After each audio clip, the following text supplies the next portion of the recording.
Minutes wait ചെയ്താൽ അത് നമ്മുടെ ഇതിൽ അബ്സോർബായി ഓയിലൊന്നും തോന്നില്ല, നല്ല സോഫ്റ്റ് സ്കിൻ പോലെ തോന്നും.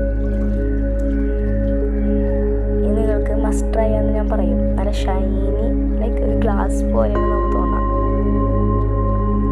ഗ്ലാസ് സ്കിന്നാണ് നമുക്ക് തോന്നാം. 5 മിനിറ്റ്സ് അല്ല, ഇൻ 2 മിനിറ്റ്സ് നിങ്ങൾക്കത് കാണാൻ പറ്റും.